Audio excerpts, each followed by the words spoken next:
I just realised that we forgot to check whether Frank has sound. Oh. Yeah, you do. Don't worry, you're all good. There was a You're all good, buddy.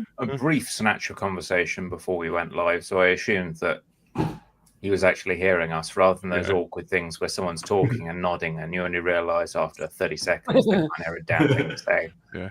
He failed to laugh at the curry joke of there's two Yetis. Oh, yeah, Well, he laughed then. Yeah. That was just the test, you know, to make sure he's still mentally with it. His faculties hadn't been harmed in transit.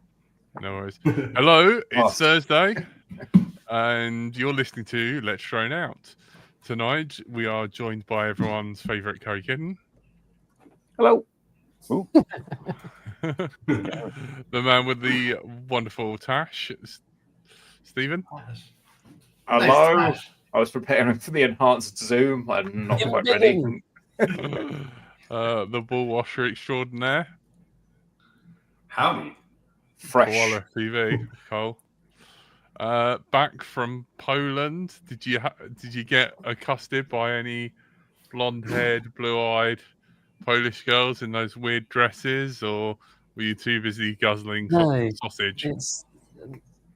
No, I was too busy spending all day in a box, hidden away from the rest of the world. Well, you know, whatever does it for you, mate.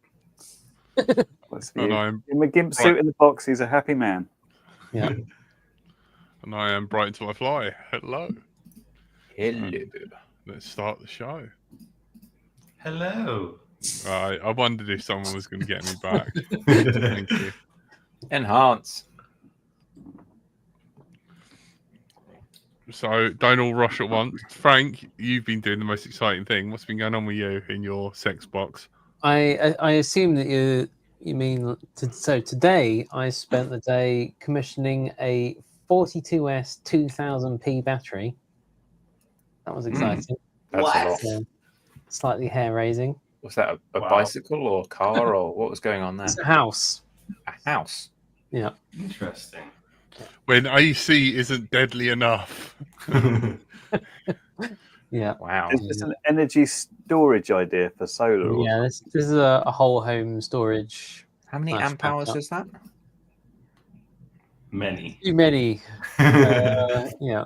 It's like 7 kilowatt hours, something like that. It's, it's enough to keep you going for a while, but it's not going to change the world. It's heavy, I'll tell you that much. Yeah. Do you deliver it all in one go, or do you have it in like modular bits that you carry in one after the other? And sort of very heavy modules that are just, oh my goodness. It's hard work. Backbreakingly ruinous. Yeah. That sounds crazy. Yeah. So I remember with data center stuff, they used to have these like plug-in lead acid bits back in the day, and they always weighed an absolute ton. I dread to think what it's like now with even bigger batteries. Yeah, yeah, and then there's the inverter. Like the inverter is like even more heavy than any of the battery modules. So what's it rated to actually supply in terms of like wattage or amps? It is 16 amps. Only 16 amps, okay. 16 amps at 240 volts. I suppose most things in the house only use 13 amps max. So yeah, but you put a kettle on that, it can run the entire house. It's actually a bit of regulation. It could do way more, but it's limited to exactly 16 amps because of rules. Because of wiring or something. It's turns out electricity companies get a bit miffed if you put loads of power into their network unexpectedly. Oh, right, because you might dump it back onto the network, not just onto the house. Oh, yeah. We still really have a grid that's geared for consumption and not distribution, right? It's distribution and it's fan out from the top down only sort of way, not giving it back from the individual households. Yeah, exactly. But I don't think that's really what you wanted me to talk about. I suspect. I'm fascinated, actually, but well, I don't think that was where the question was intended to go. I think you were intending more about that. I spent a few days last week vision mixing a load of live streams of an air show, but kind of an air show is sort of the wrong way to say it. So, I mean, I don't even know where to start. We had so there was 10 minutes where we had 11 aircraft going through the air, including 2 fast jets, hot air balloons, biplanes, STOL aircraft, an RC plane, and FPV drones or FPV drone and a couple of Mavic type drones flying around all this as it was happening in front of 40,000 people at night with a load of fireworks on everything. So, that's what I was doing. Yeah, no big deal. Yeah. Average day. Wow. Oh, and we had a full live orchestra as well. Just to, Also flying around. Impressive. Yeah.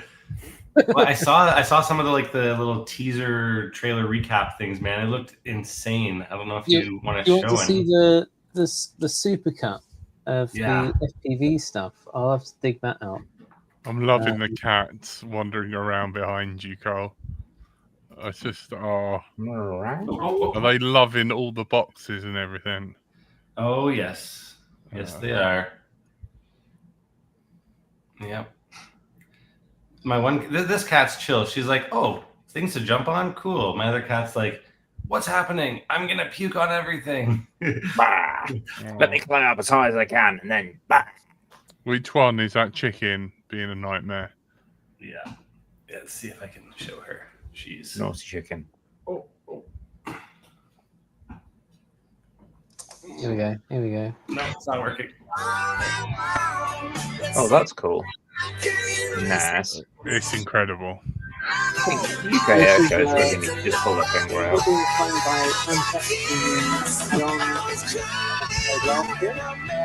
You might want to mute the copyright infraction. Yeah, mute the video. I think we're probably screwed by now. Demonetized. Now to I don't think we're monetized anyway. Horrible Canadian. It's lost 30p. Dude, the shot of the balloons, and then when they're dropping out of the helicopter thing, that's so sick. Fantastic. And then you've just got random motorbikes doing backflips over somebody. Over a carbon cub flying underneath them, yeah. It's, Why is the video in unintelligent person format? This is because you need to have an unintelligent person format to post it on unintelligent platforms. I think He's got a point. Have you become a TikToker? No, this was Antec. I imagine he's preparing it for Instagram. Yeah, I expect. As part of his enabled. reel. But yeah, some cool Impressive. stuff. Very nice. And and this is all above board. All got the paperwork signed off. All agreed with the aviation authorities and the amazing what they'll sign in Poland, isn't it? And the pilots and all this kind of stuff. But that's the thing. Is no it's one all died under EASA, right? It's still the same. This is why we European left the aviation EU rules. to get away from all this reckless behaviour and stop having fun. Yeah, it's just if the CAA or EMFA or whoever start trying to blame EASA for anything, it's no, you can send them a clip anytime the CAA come up in news. Just be like, EASA approved air show. Yeah, exactly. In Europe, all above board, all agreed, all doable. Yep, goes to show. They asked our opinion. We told them no, and guess what? They listened to us. Unlike some governing bodies. And they've been working on this for 5 years, right? So they have built up the knowledge and sort of done it bit by bit to get to that point where they can have multiple drones flying around in the aerobatic box with all these different acts. But still, it's a case of it's not like they're having to meticulously plan every maneuver a year in advance and get it all signed off. They're working with the displays, but it's some countries just love bureaucracy, and we might be one of those. Yeah, they do know a lot of the pilots. They travel around the world and do a lot of the same shows, so they've built up that kind of understanding between them as well. So that obviously is going to help. Yeah, it's just Absolutely mind-blowing event. Well done. It is Europe, but anyone- it's kind of Eastern Europe. Is it still easier to get that sort of stuff signed off there versus France, Germany, anywhere else, or is it just UK being crap? I don't We all know. know the to be answer there, honest. don't we? I think it helps that the organizer of this air show is sort of the guy who organized the Cub landing on the Burj Khalifa and stuff like that. That is his wheelhouse. So he's up for all this kind of stuff. But He's very much a hold my beer type of chap. I don't think it's quite like that.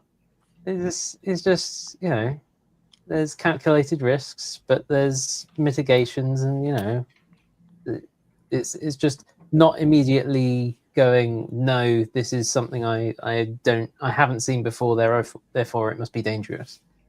It's just well, to do this safely we would have to do it this way and do this in advance. Let's do that.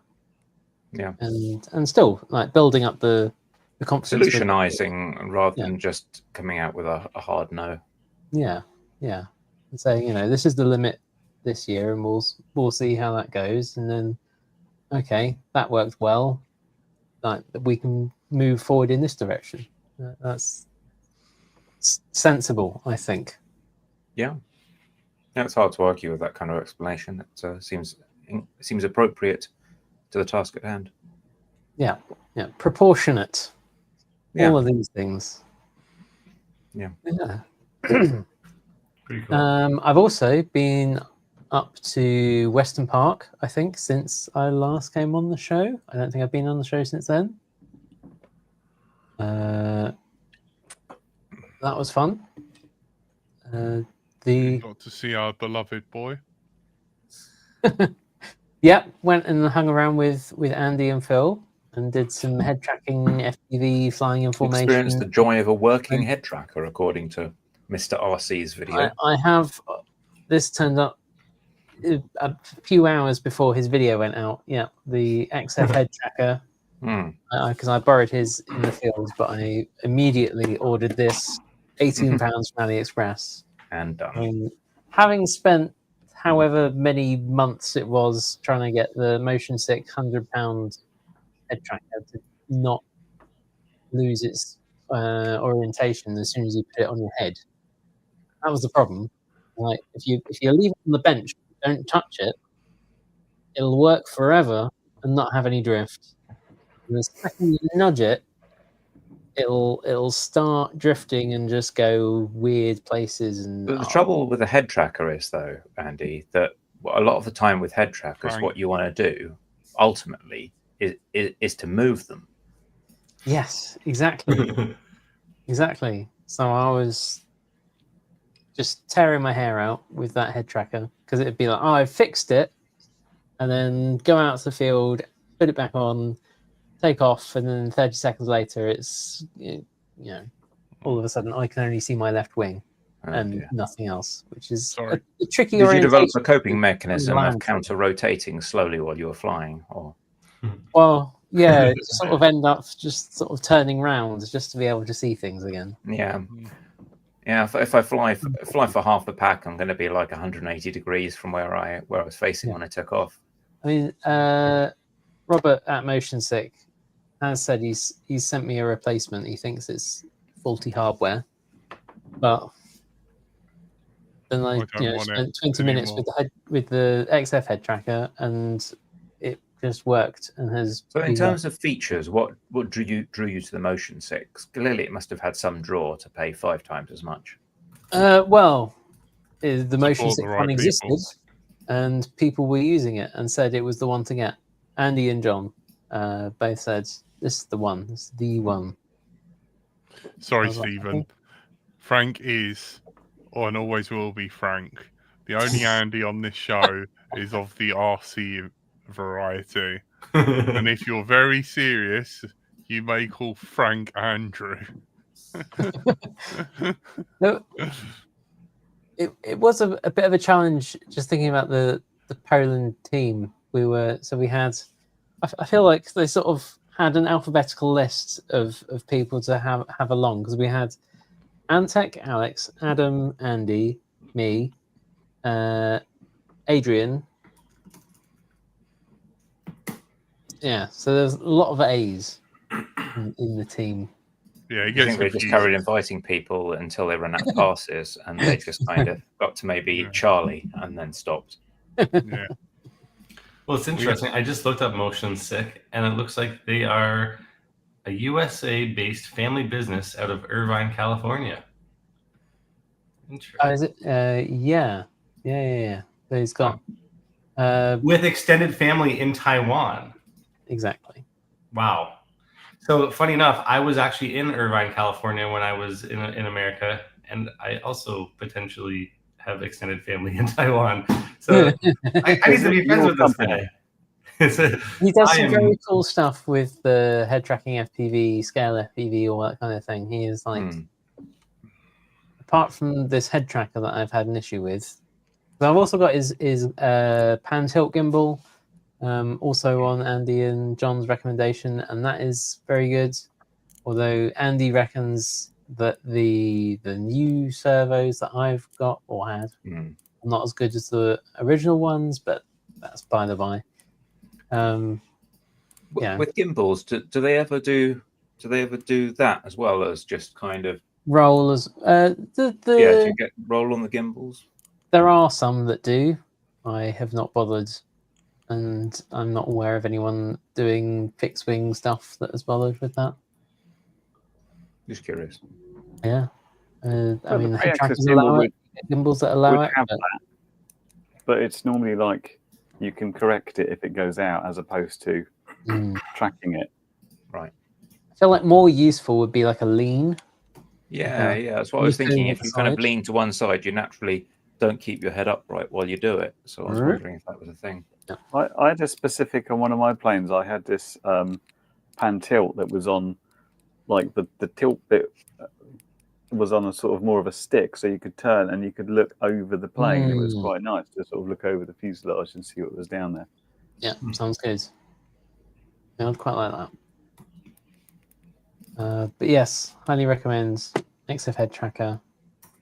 We did a lot of formation flying. Well, we also did a lot of battling, but we did a load of formation flying after Western Park.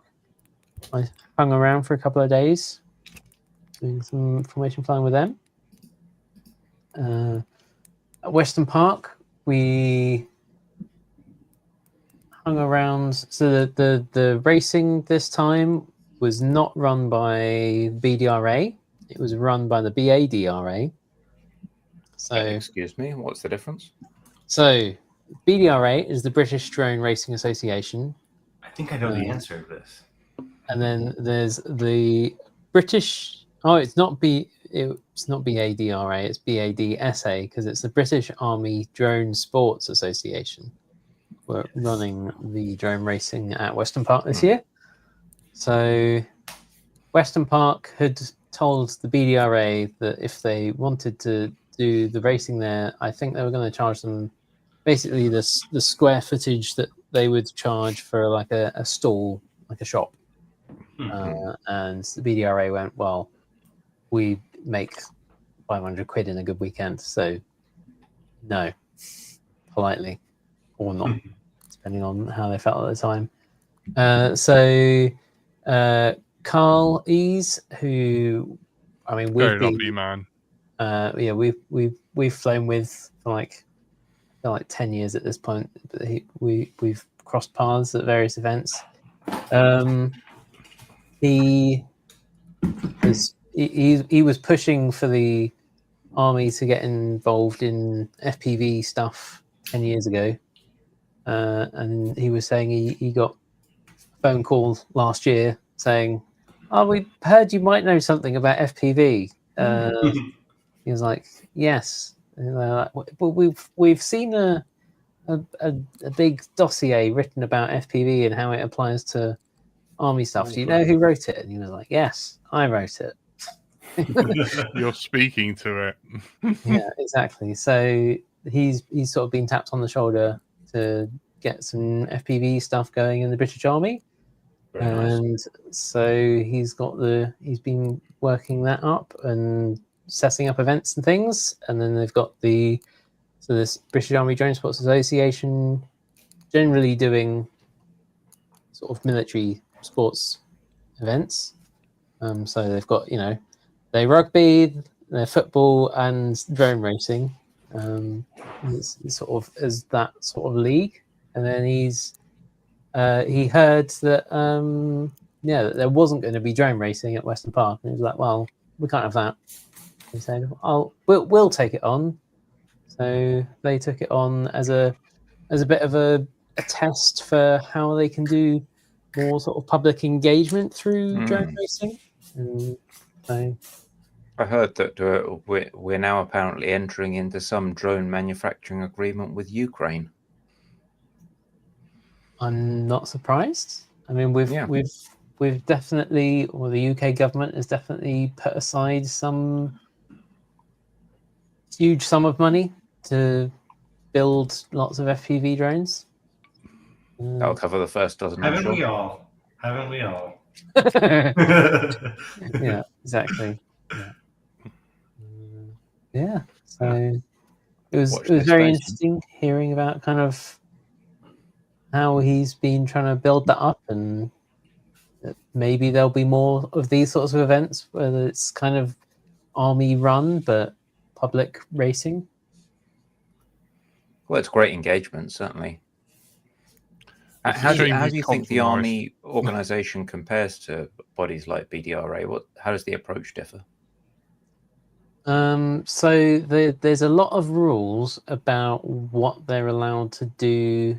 So for ages, he wasn't able to use the British Army name at all. And he managed to convince them so they've got the kind of these different standards for sports in the military. And so he got it onto this first rung where he's allowed to use the name. He's not allowed to get sponsorship. He's not allowed to.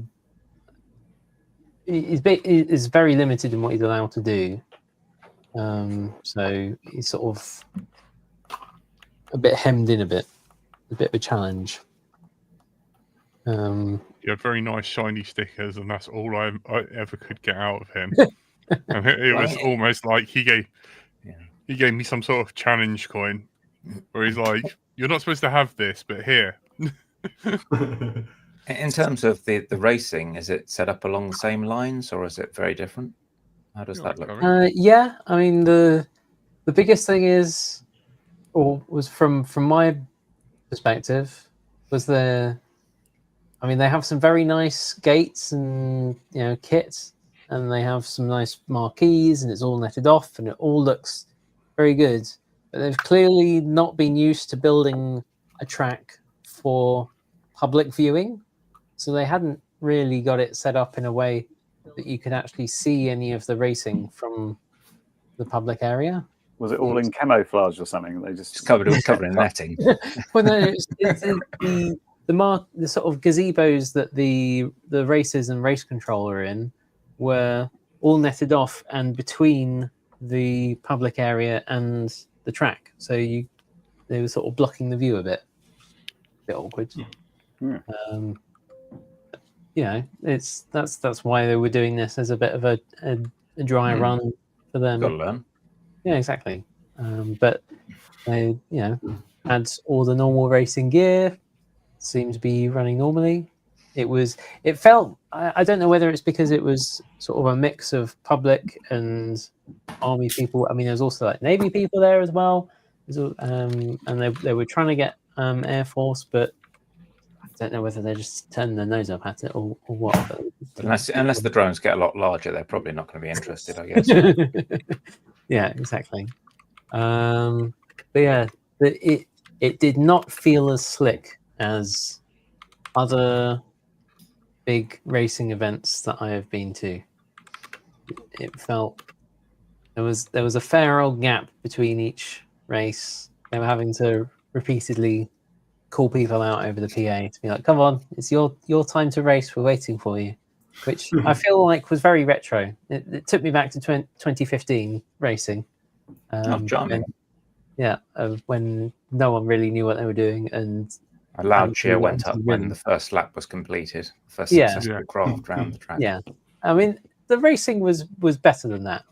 The flying was very quick. It's not like we've got a chance again, but it's yeah. Oh, say it ain't so. But it it was just the sort of the transition from round to round. It might also be because there wasn't so many rounds, so there was it was back round to them quite quickly. So maybe they don't have as much time as they might be used to if it was a full race to, charge, get a new pack, tweak any settings, make any repairs. And so that's why it was a Change tough props. one, because it was all a bit last minute as well. So Carl was saying, it was fairly last minute that he heard that Western Park wasn't going to have any drone racing, and so he stepped in. And then he's got all these other events, and so it was even last a minute to actually get everything there and organize it and do all.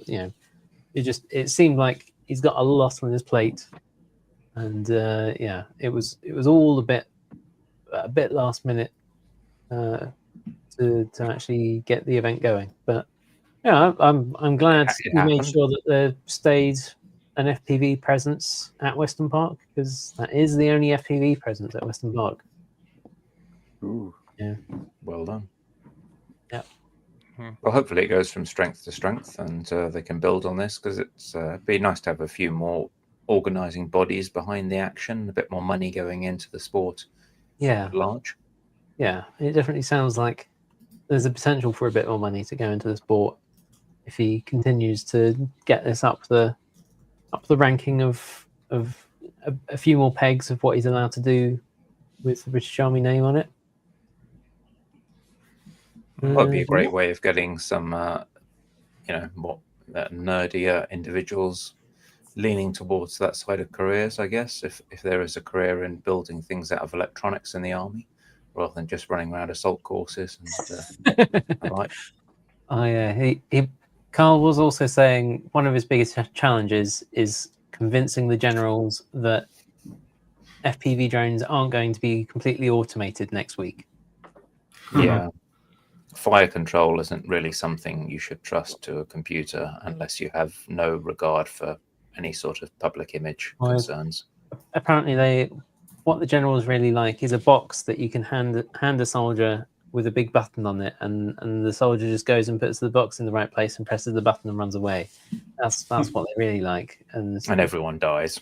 And this having this system where you have to train someone to build it, and then operate it and repair it and fly it, and then that's even before you've actually got them to do anything sort of tactical or strategic with it. How do the rest of their munitions work exactly? Like in terms of rifles and vehicles, are those all just you have a big button and you fall asleep? That's it. Yeah, just point at enemy, press button. Yeah. Exactly. So they never service the rifles. That's impressive. Well, get a new rifle. It's more about that you have to keep training them, right? So it's it's not like you've learned to fly an FPV drone and that's it. You can leave it and come back to it 3 years later and because once you've learned to fire a rifle, you never practice it. Yeah, exactly. Yeah, so that makes sense. Practice at the enemy. But it's not, rifles haven't changed too dramatically in the past few decades. They've changed quite dramatically in the last 200 years. Yes, that's generally a bit longer than the career of an army soldier, right? Well, compare what happened from 1900 to, say, 1940. In the First World War, it was de rigueur to approach the battlefield on your horse. Yeah. That didn't last so long. So, changes do happen, and the ones that historically in this country have been really bad at dealing with them have been the generals, because they thought it was proper that you should do things like their granddad did. Clive in the chat says, you never forget how to strip and fire a rifle. There you go. Yeah. That's the skills I think they're after, is the skills that you have and then can continue to have without too much Clive, Like riding is horses that- into ongoing battle. professional development. Very useful. Yeah. This is your gun, and this is for fun. Is that where you're coming from, Clive? Yeah.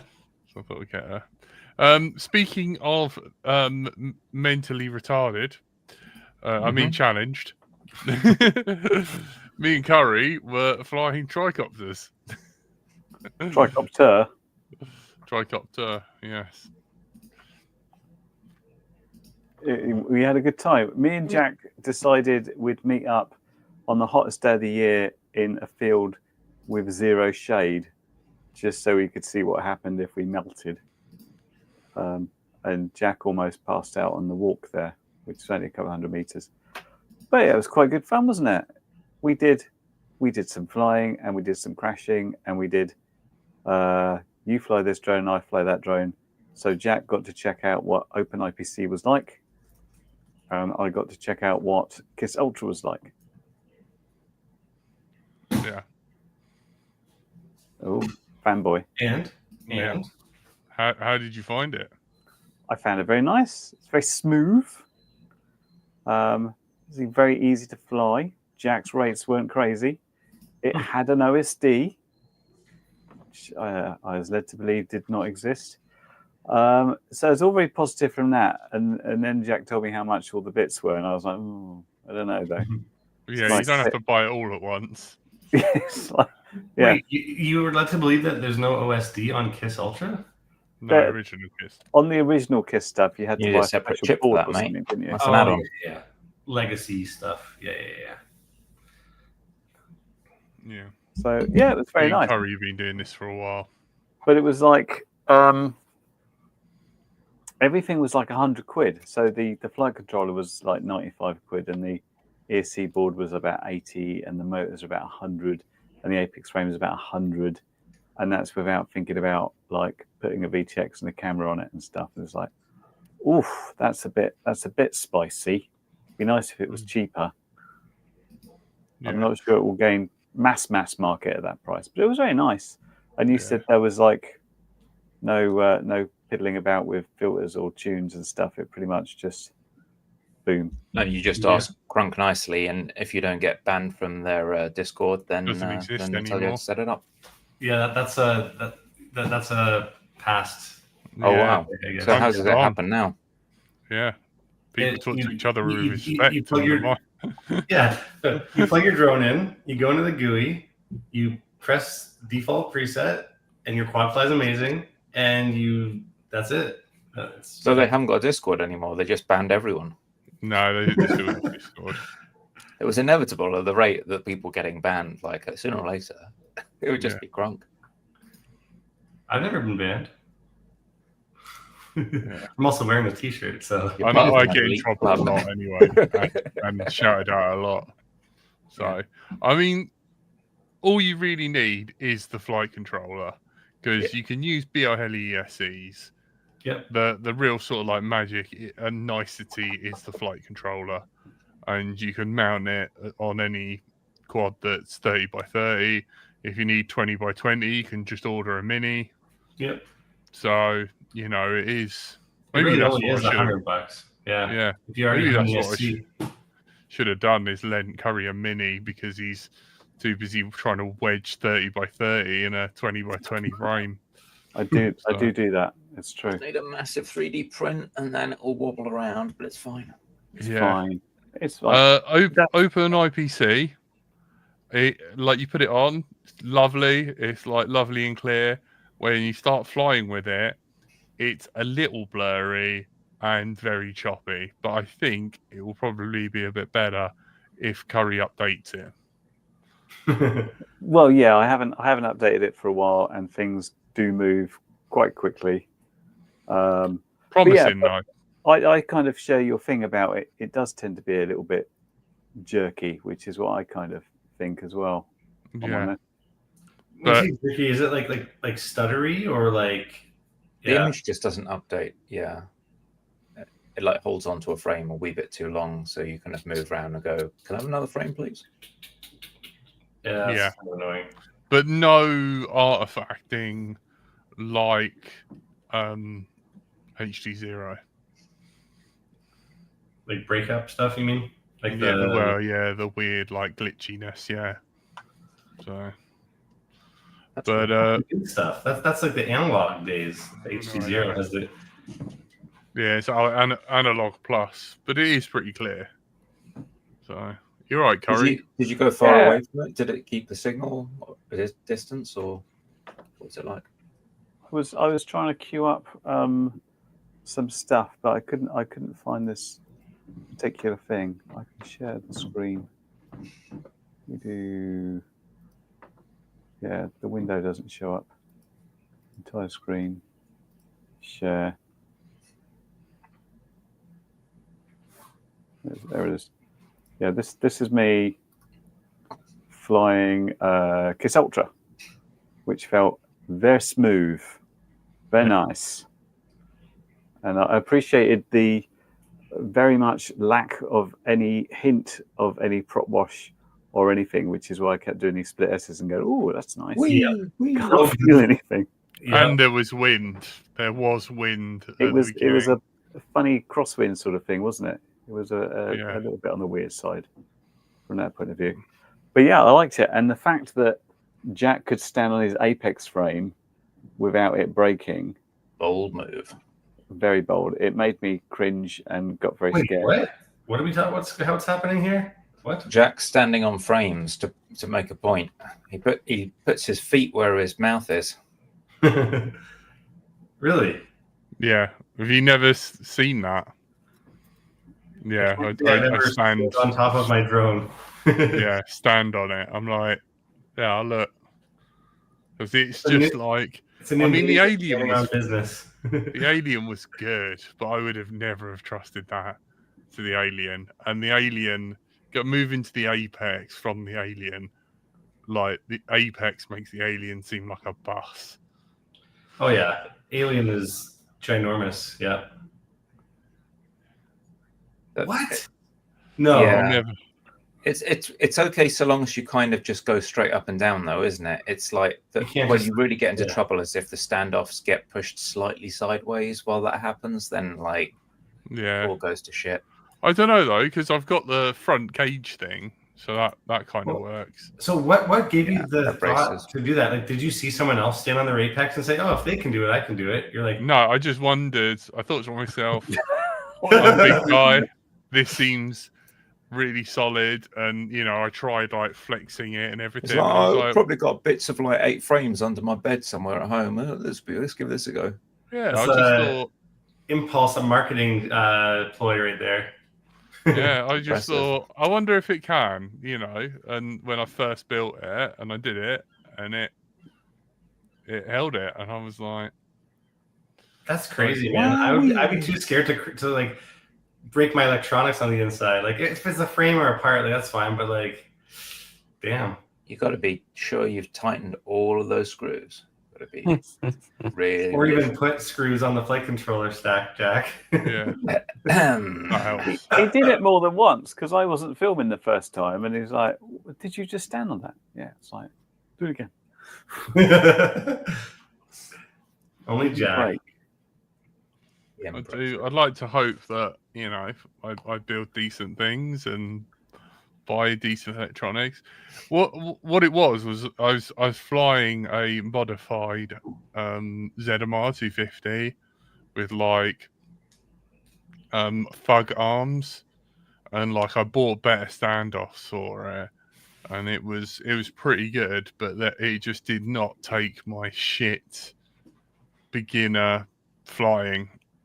And eventually I crashed and an arm snapped. And then from that moment on, I was just like,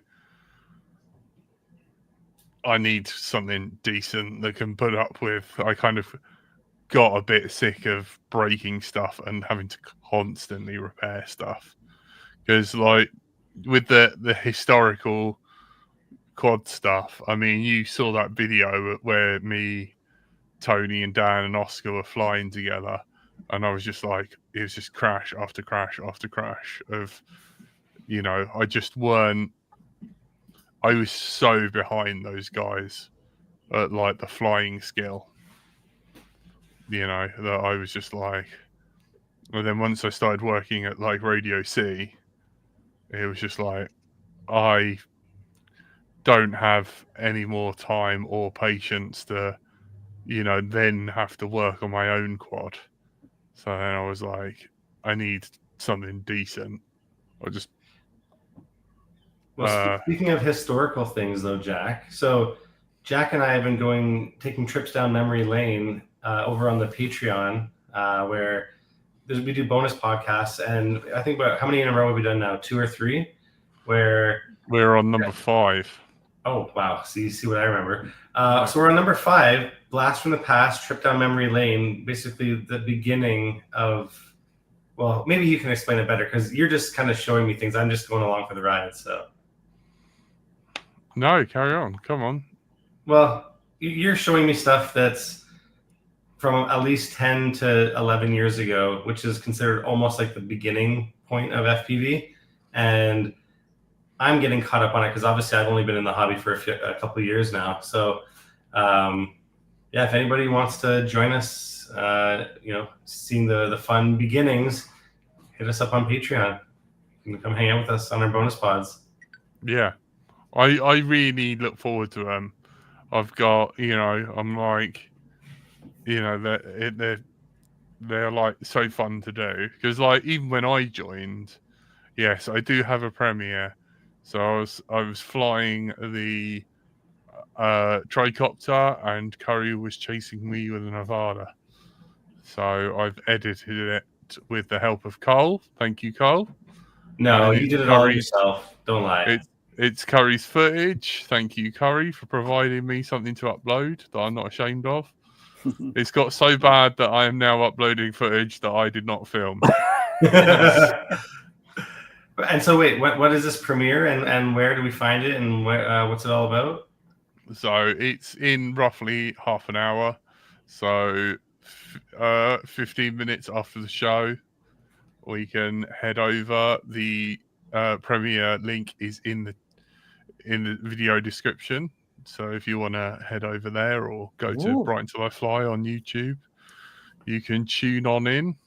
Unfortunately, towards the end, Curry has repaired my horrible DVR.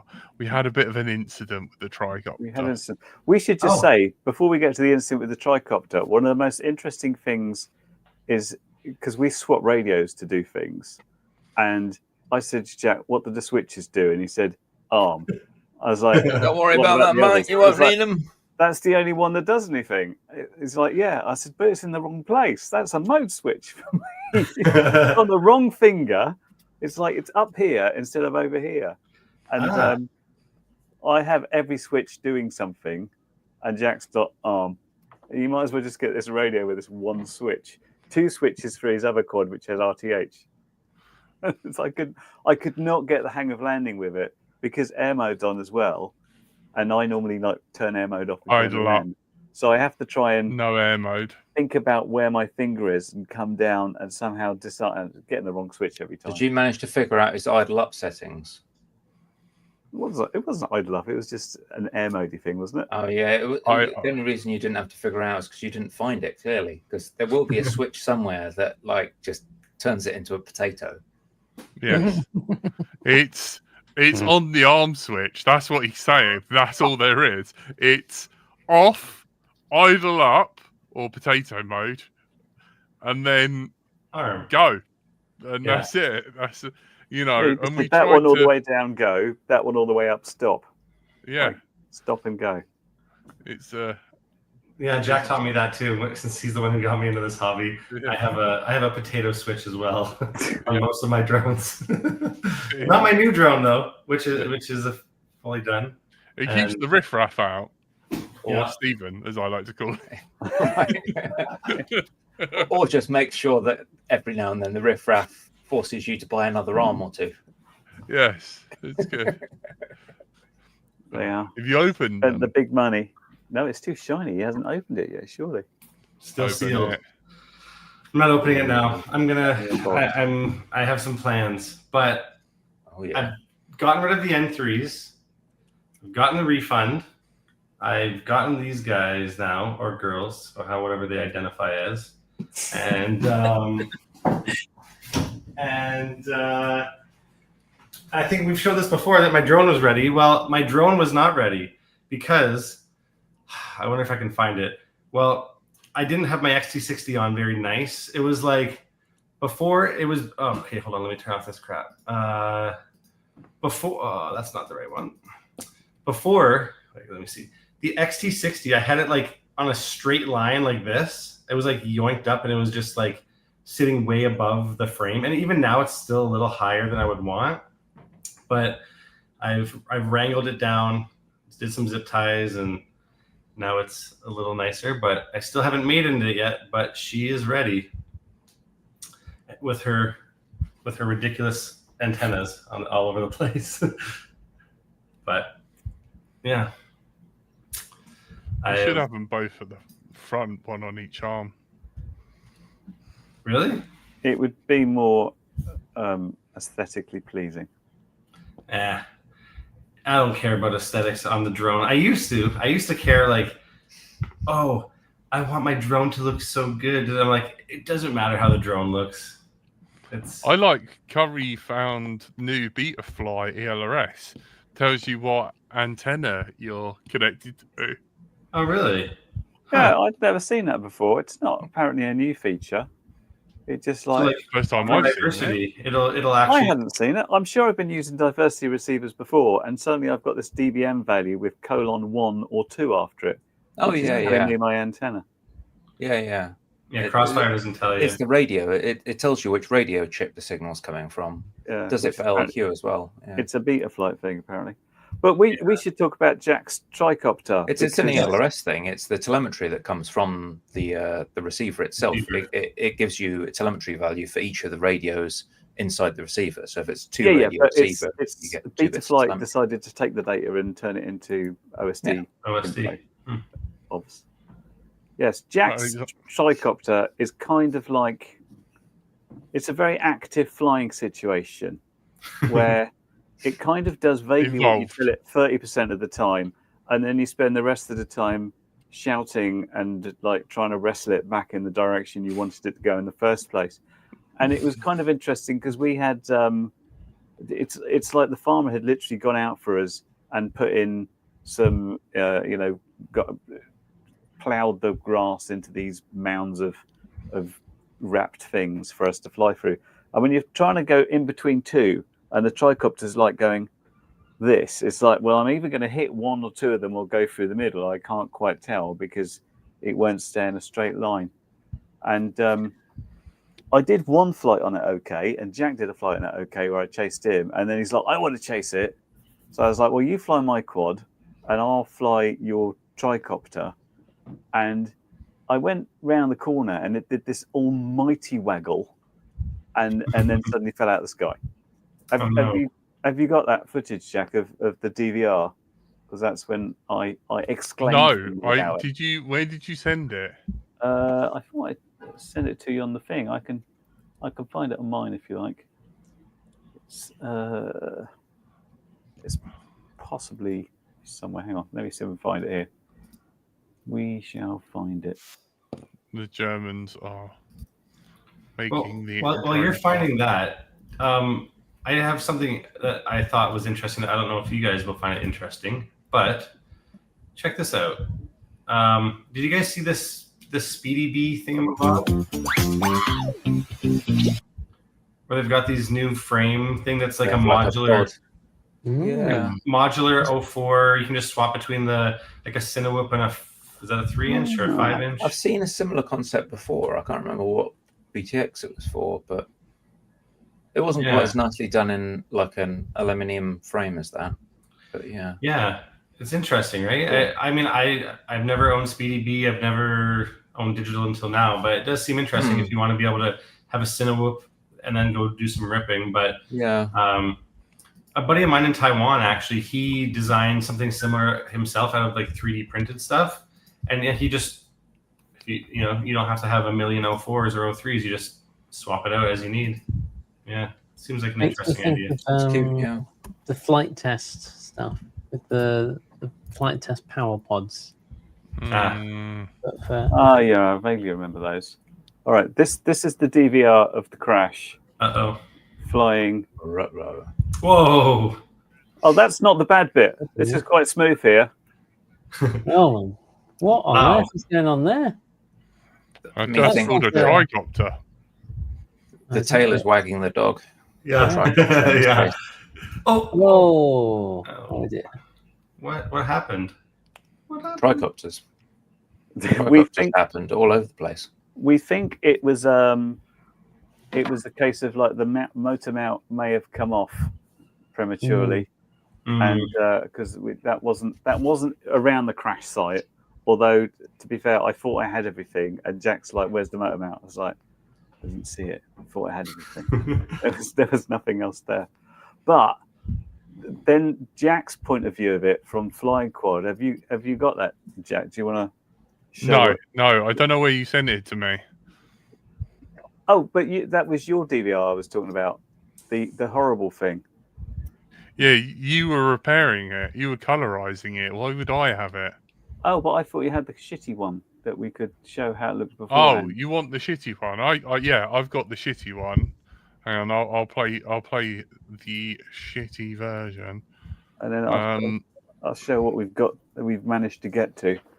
Yeah. Because if you've ever, I don't know if it's a rapid fire thing or just a fat shark thing, but if you got the DVR running and you're tuned into like a PAL camera or an NTSC camera, and then you go to another channel and it's on the other system. So if you've gone to PAL to NTSC, it will bugger up the video in a way that's quite nasty.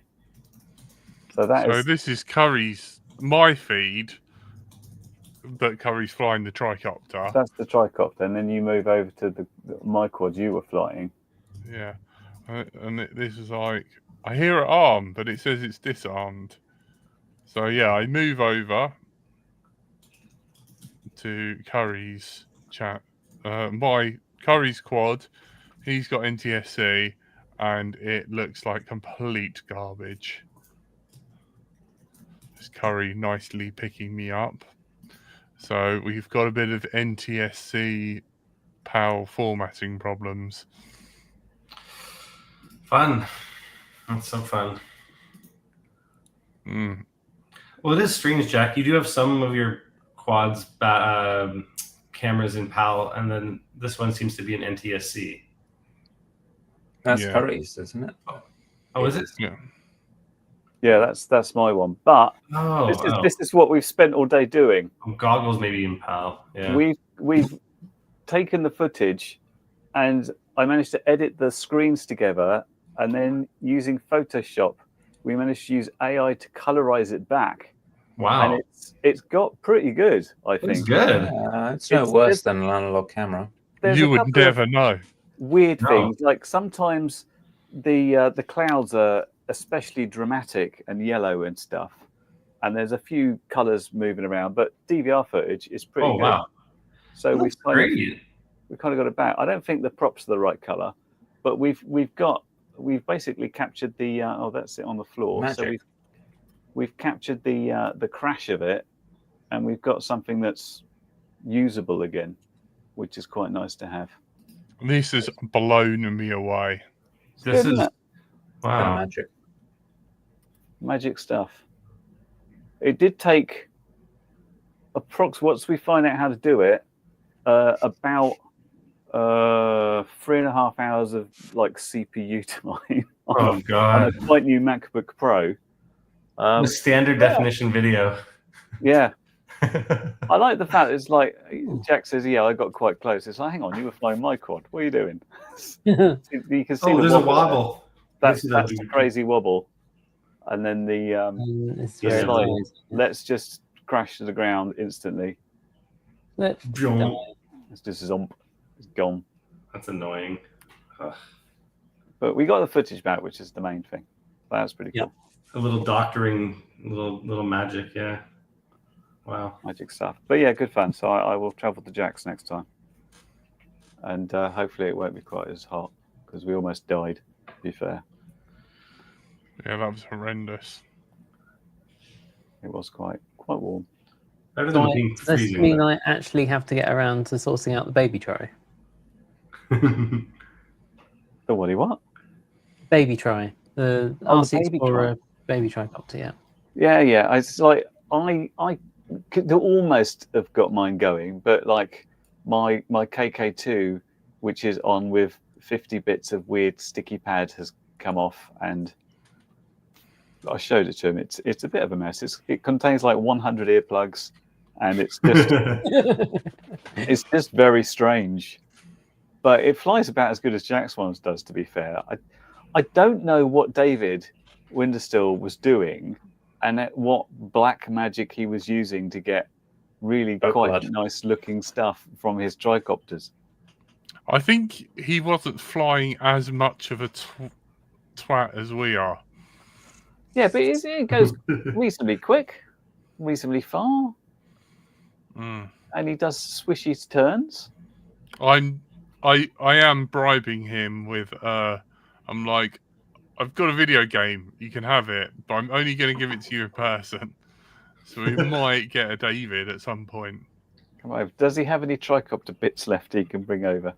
Or I have to get them made by PCB Way or something. Well, he's got the blueprints. Yeah. I want to do the long range one out of a material that isn't like 10mm pine board from B&Q, because it might not be the strongest material. Yeah, get Armaton or PCB Way to make it. It's just a shame because like obviously all his builds and setups are all done like that. Everything kind of died past the F3. So, and Frank has the only supply of Bluebird servos. Do other digital servos not do the job? Is Frank stockpiling them to sell for great profit later? I bought a couple for... When you say couple, how many are we talking about? Because Jack said you bought all of them. I think it was literally 2. They've there got are other good servos though. I mean, yeah, but they've got the feedback wire. That's the critical censored servo. Yeah, you can get censored servos though. I mean this is like helis are crashing all the time and shredding servos like on a continual basis. This was like 6 years ago, right? And David was selling up. I was like, "Yep, I'll take your last stock." Sure. I'm under no illusion that it's not magical or anything. It's just I happen to have them. Maybe hard to find, but in 6 years, I'm sure someone else has made something that's the same form factor. Yeah, they're different size splines though, regard the servo-ness. So the Bluebirds are bigger, so I've got another spare tilt, but I haven't got a servo that would go into. Imagine the amazingness. Frank makes his tricopter fly. You finish your one. I get my one. 3 tricopters all in one place. That would be good. And then Chris G just to make him vomit. David Winderstill. Wow, that would be 5. And then the world would implode, or Russia will nuke us. We'd reach critical mass of tricopters. Critical tricopter mass. Everybody would just start. It would just catch on, and everyone would ditch quads and go back to tricopters. Yes. Yeah. I can't just wait. Find a hipster and show them your tricopter, and you'll start something. I'm looking forward to Cole. Have a go of this. I'm not. This is out of control. And I'm like, yeah, you're right. You're right. I'm not in control. You're not. How we did it in the old days. Just constantly like, fight it, bring it back. Oh, it's falling out of the sky. That sort of thing happened a lot. Like the demented devil, like Annabelle doll. Imagine that jumped possession into an RC device. That's what my tricopter is. It just wants to kill and destroy. Like it is. Oh fucking hell! Off-axis, don't. You think you're being one clever, daddy SC, and it ain't. It's not. It's just like it is. The trouble there is that the servo is going to weigh like almost as much as the Whoop. It's going to be even little servos are a bit big. That Jack has the posh servo in his one that knows where it is on all the times, and apparently it just said, "Whatever, I'm doing this." It knows where it is, but crucially doesn't know where it wants to go. It just wants to kill. Hello, buddy. How you doing? Thanks a lot. Yeah. God, all the crews here. Yeah, no worries. So whatever you do, if you're listening to this, the link to my premiere is in the description. So once we're done, please head over there, click the link. You've been listening to Let's Drone Out. It is supported and sponsored by all our lovely Patreons. If you want a bonus pod, it's there. Sometimes we do it. And me and Carl are going back through the history books, looking at old classic videos. And we have finally got to the point where we're watching old videos from like Tony and Dan Upton and Oscar. Frank has yet to make Frank made an appearance. Frank did make an appearance. Frank, Camera in hand, and Tony were at the East Grinstead thing with all the quads hovering. With the tape, with the caution tape. Cole was like, "Who thought this was safe?" And I'm like, "It weren't." Yeah, I don't think any of us thought this was safe. No. I could have gone so badly. Oh, it could have been so bad. Horrendous. Yeah. But no one died. Nope. Zero. I think it was there that I almost got attacked by a tricopter. It attempted to go for me. Who had a tricopter? Seymour. Oh, funny now.